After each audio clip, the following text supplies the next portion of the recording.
खुलासा है, वास्तव में ये एक व्यक्ति के लालच की कहानी है और इस लालच के कारण उसने जो देश की सुरक्षा के लिए यूज होने वाला AK-47 है, ऐसे लोगों को दे आया जो निश्चित तौर पे राष्ट्र की एकता और अखंडता के लिए चुनौती है।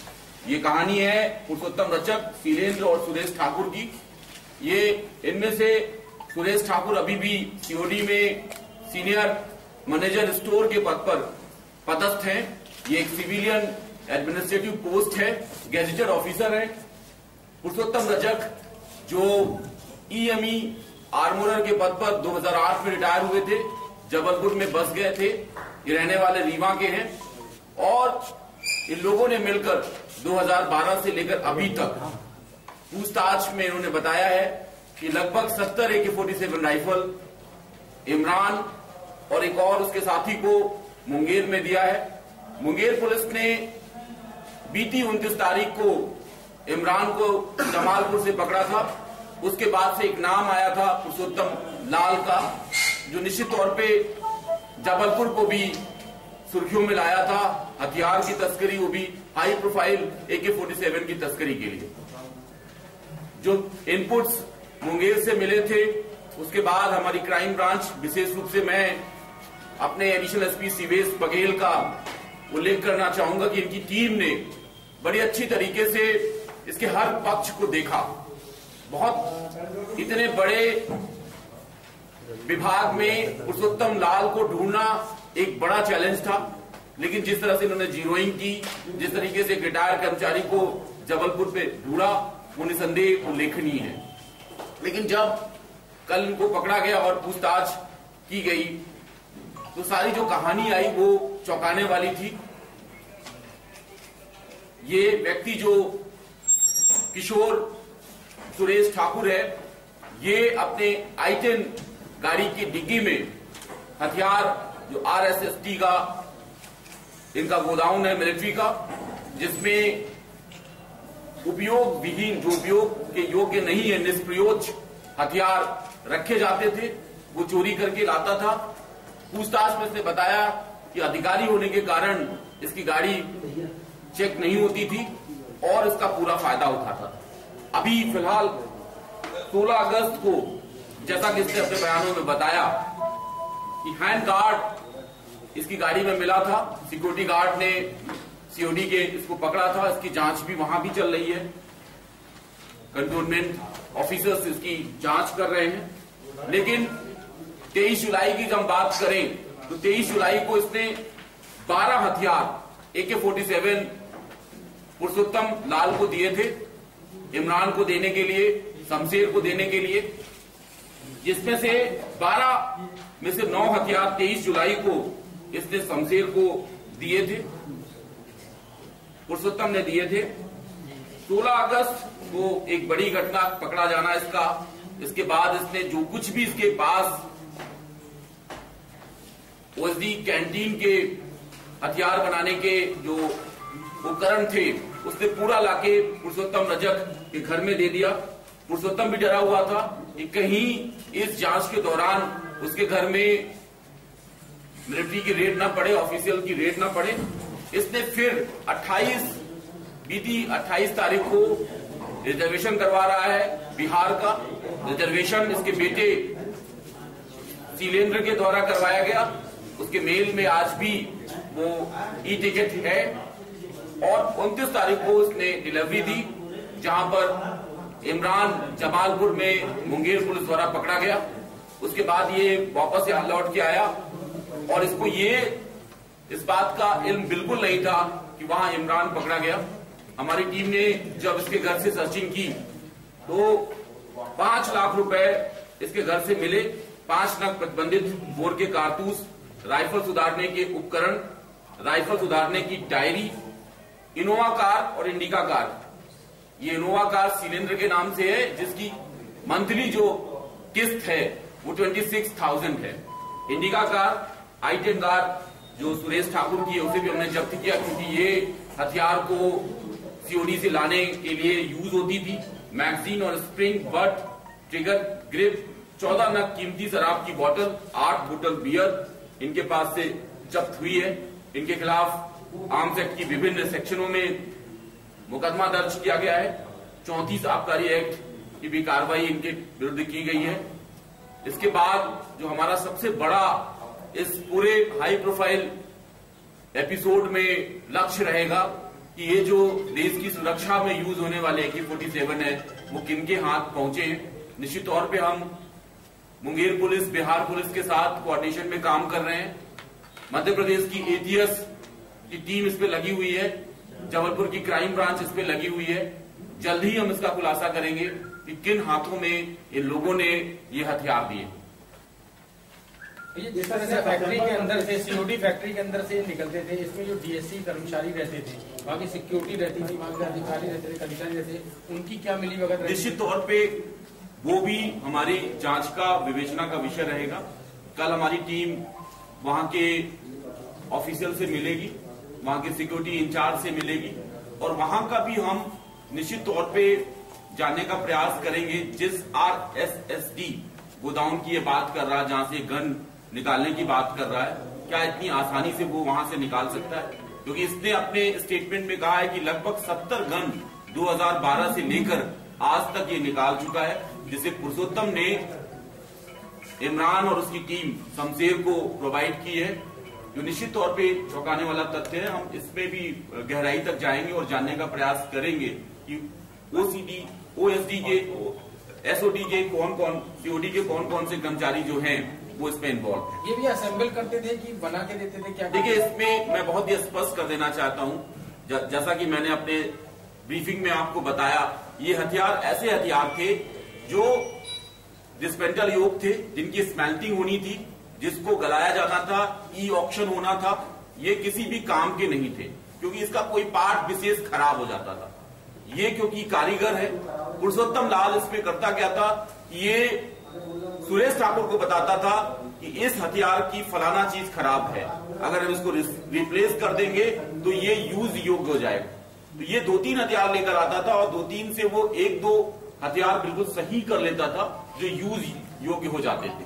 AK-47 रिजेक्ट हो जाते थे क्योंकि इनका कोई जो मैकेनिज्म में कोई सिस्टम, पार्ट का सिस्टम था, वो काम योग्य नहीं था। उदाहरण के तौर पे हम कह सकते हैं कि अगर उसका ट्रिगर क्लिप काम नहीं कर रहा है, फायर पिन काम नहीं कर रही है, तो वो एक तरीके से उसको रिजेक्ट कर दिया जाता है मिलिट्री से और उसे RSSD जो उनका गोदाउन होता है वहां इकट्ठा रखा जाता है, उसका ऑक्शन होता है और उसकी स्मैशिंग कर दी जाती है अधिकारियों के नेतृत्व में और बाकायदा उसकी वीडियोग्राफी होती है। तो इस पे भी निश्चित तौर पे हम बात करेंगे। जो डिफेंस के सीनियर ऑफिसर हैं, ऑफिशियल्स हैं, उनसे भी हम बात करेंगे। मिलिट्री इंटेलिजेंस से भी इस संदर्भ में हम चर्चा करेंगे और ये जानने का प्रयास करेंगे कि कैसे उस गोदाउन से जहां पे स्मेल्टिंग का गन रखी थी, राइफल रखी थी, वो बाहर आती। सर, ये तो 3 आरोपी आपने पेश करे हैं। जांच के रडार में कुल कितने लोग हैं जो कि जबलपुर से जबलपुर पुलिस के रडार में? देखिए, एक तो इनकी अपनी पत्नी पुरुषोत्तम की हमारे उसमें है, क्योंकि हर जर्नी में जो मुंगेर में कंसाइनमेंट लेके ये जाते थे उसमें वो उनके साथ रहती थी। AC2 टायर में अमूमन ये टिकट करवाते थे और एक और चालाकी करते थे कि ये कटनी से बोर्डिंग करते थे, क्योंकि इन्हें पता है कि जबलपुर स्टेशन में मेटल डिटेक्टर लगा हुआ है, तो इसलिए ये उससे बचने के लिए बड़ी चालाकी से कटनी से बोर्ड करते थे। उसके सारे फुटेज AGS और मध्य प्रदेश पुलिस के पास है और बाकायदा जो टिकट किए गए वो टिकट किए गए। पिछले कई बार की जो यात्रा के टिकट है वो उनके बेटे शैलेंद्र के मेल पे अभी भी सेव है, वो हम उसको निकाल के उस पर निश्चित तौर पे काम करेंगे और साइबर फोरेंसिक की उसमें मदद लेंगे। तो निश्चित तौर पे अभी चंद्रावती जो इनकी वाइफ है उनको अरेस्ट करने के बाद हम और कुछ जानकारी प्राप्त करेंगे। साइबर फोरेंसिक, CDR एनालिसिस जो हमारे और तरीके होते हैं, निश्चित तौर पे हम उसकी मदद से पूरा जो पिक्चर है, पूरी इस कहानी में कौन कौन से खलनायक हैं उनको हम निश्चित तौर पे जोड़ने का प्रयास करेंगे। इमरान से और शमशेर से संबंध, जो एक और इनका कलीग था जो इनके साथ नियाजुल हसन काम करता था, आर्मोरर था, उसके मैंने आपसे कहा ना, ये एक लालच की कहानी है। 2008 में पुरुषोत्तम रजक रिटायर हुए, रिटायरमेंट के बाद उनको पैसा मिला, अपनी बेटी की इन्होंने शादी की, घर बनवाया, लेकिन शौक इनके बड़े थे, जैसा कि शराब की बोतलें और इन सब चीजों को देखकर आपको लग रहा था, पैसा कमाने का धुन था। और इसी उसमें याजुल हसन के संपर्क में आए जो इस तरह के कामों में संलग्न था और मुंगेर का आर्मी में भी इनके साथ था, वो भी रिटायर हो गया है। उसी के रिलेटिव ये शमशेर और इमरान है। इनके माध्यम से इनके दिमाग में फितूर आया कि देश की सुरक्षा में यूज होने वाले AK-47 राइफल को बाहर लाया जाए और देश के दुश्मनों तक पहुंचाया जाए। तो निश्चित तौर पे हम उस पे भी काम कर रहे हैं। हमारी टीम क्राइम ब्रांच के हमारे एडिशनल SP सीवेश बघेल ये पूरा मुंगेर पुलिस से कोऑर्डिनेशन करके इस पे काम करेंगे।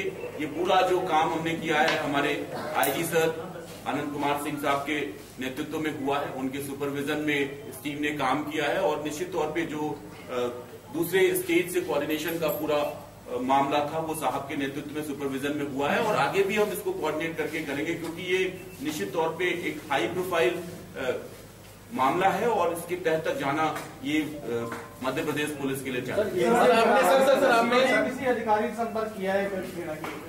मिलिट्री इंटेलिजेंस के लोगों के हम संपर्क में हैं और लगातार हमारी उनसे बात हो रही है। हम अधिकारियों से भी मिलेंगे, कुछ अधिकारियों से हम मिल भी चुके हैं, औरों से भी मिलेंगे, क्योंकि हमें वहां के मैकेनिज्म के बारे में पता नहीं है, उनका सिक्योरिटी किस तरीके की है। इसमें मिलिट्री इंटेलिजेंस और मिलिट्री के अधिकारियों ने ये पूरा मामला अपने हैंडओवर ले लिया है क्या? नहीं, हैंडओवर तो ये विवेचना तो हम करेंगे, उनकी अपनी इंक्वायरी चलेगी, क्योंकि मिलिट्री का अपना इंक्वायरी होती है तो वो इंक्वायरी करेंगे। जैसे कि इंक्वायरी सुरेश ठाकुर की हो रही है, जैसा कि मैंने आपको बताया कि 16 अगस्त को हैंडगार्ड इसकी गाड़ी से मिला था, वो जैसा कि ये बता रहा है कि वो जांच चल रही है। तो निश्चित तौर पे हम डिफेंस के ऑफिसर से और मिलिट्री के सीनियर ऑफिसर से हम बात करेंगे और पूरी उनकी हम मदद लेंगे और वो भी मदद देने को तैयार है। सर, आपने नक्सल कनेक्शन की बात कही थी, नक्सल कनेक्शन की क्या कोई और अन्य टेररिस्ट ग्रुप को ये सप्लाई क्या लग रहा है जो AK-47? देखिए, बहुत सीधी सी बात है कि AK-47 लेने वाला कहीं से राष्ट्रवादी नहीं, वो राष्ट्र विरोधी है,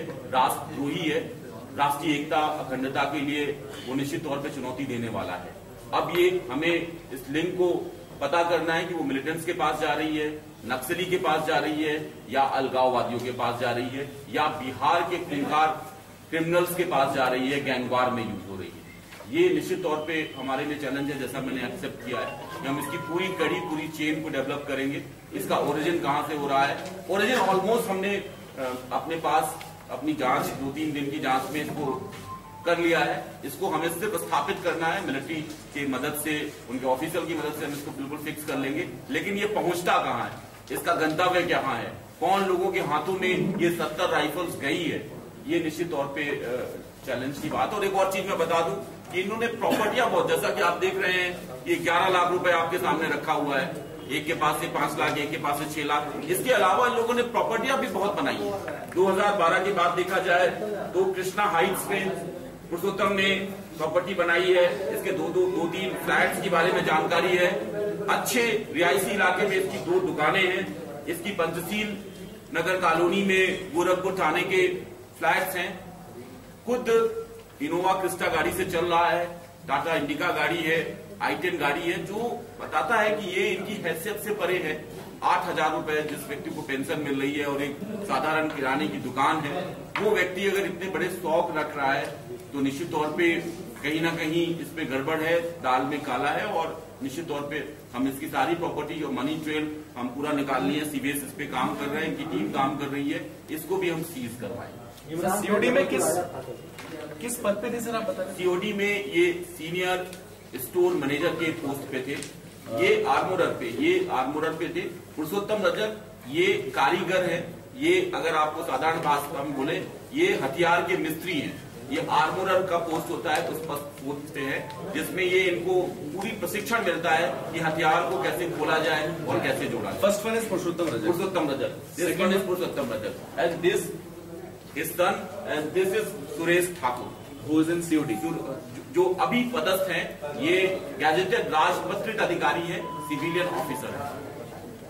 सर मुंगेर में इन्हें कहाँ से पकड़ा गया? जमालपुर, इन्हें हमने यहाँ से और ये लोग वहां नहीं पकड़े, इसे एमपी पुलिस ने पकड़ा, क्राइम ब्रांच ने पकड़ा है। वहां पर इमरान पकड़ा गया है, और कुछ तलाश कर रही है। वहां पर बिहार पुलिस से हम लगातार संपर्क में है। मुंगेर एसपी बाबूराम मेरे बैचमेट हैं, हमारी लगातार उनसे बात हो रही है। उनकी टीम भी यहाँ आ चुकी है, वो भी इस पे काम कर रही है। हम पूरी एक इकाई के तौर पे बिहार पुलिस और मध्य प्रदेश पुलिस हमारी विशेष ऐसे कामों में करने में महारत हासिल एटीएस भी हम काम कर रहे हैं मिलके, और मिलिट्री इंटेलिजेंस और मिलिट्री के जो भी इनपुट्स हैं उस सब की मदद से हम निश्चित तौर पे इसकी तह तक जाएंगे और जानने का प्रयास करेंगे कि और कितने ऐसा हमें इनपुट मिला है। पड़ोस के लोगों से जानकारी मिली है कि ग्राइंडर जैसी आवाज इसके घर से आती थी, और जब ये घर पे रहता था इसका दरवाजा बंद रहता था। 2-3 दिन में ये हथियार योग्य बना देता था। निष्प्रयोज हथियार जो थे, जो बिल्कुल स्मेल्टिंग के लिए जाने वाले हथियार थे, वो उसे चलने योग्य, फायरिंग के योग्य बना देता था। 65-70 से ज्यादा हथियारों के बारे में इन्होंने जानकारी दी है। 2012 से किया है। लास्ट जुलाई के महीने में 2018 में 12 हथियार सुरेश ने पुरुषोत्तम को, इमरान और उसके साथी को, शमशेर को देने के लिए यहाँ से रवाना किया था। सिर्फ उसी को देते थे इमरान, और अभी तक जो हमें पूरे इंट्रोगेशन में पता चला है कि अभी इनकी कड़ी वही है जो आर्म्स डीलर हैं, और वो कहाँ लेके जाते थे मुंगेर पुलिस उस पर काम कर रही है। अभी हमारी क्राइम ब्रांच भी गई थी। हम प्रोटेक्शन वारंट पे जब लेकर आएंगे इमरान को तो और भी हम पूछताछ करेंगे और इसके बारे में विस्तृत जानकारी। एक हथियार 5 लाख में बिकता था और एक हथियार का 1 लाख रुपए सुरेश ठाकुर। सर, ये जो आपने प्रॉपर्टी की बात करी, पर्टिकुलर एक की बात करी है, सभी की प्रॉपर्टी ऐसी भी जो है बनी होगी या बनाई होगी इन्होंने, उसमें भी कोई कार्रवाई की जाएगी? पर्टिकुलर निश्चित तौर पे कार्रवाई की जाएगी, रात-रात की कार्रवाई की जाएगी। अभी इनको रिमांड पे इनको ले लिया गया है।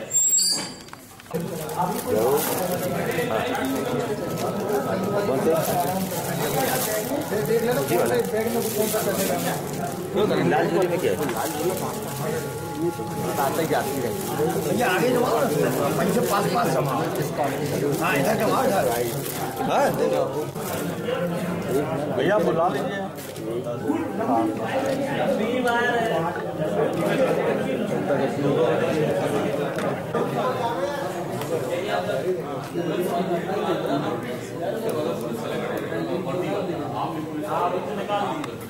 वो खरीद लो, ड्रेस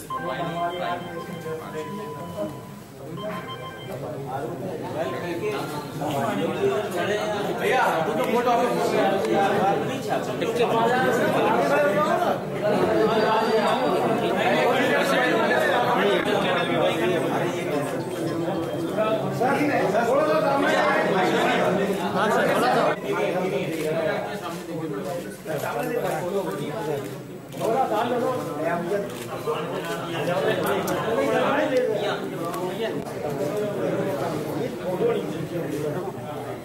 एक भी आपकी हो गई।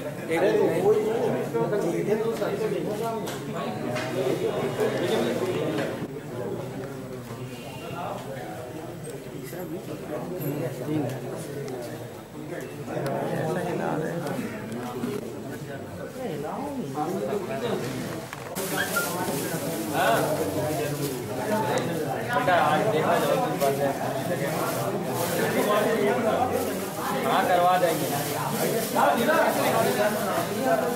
गुल्लू पूरा हो गया? क्या गुल्लू?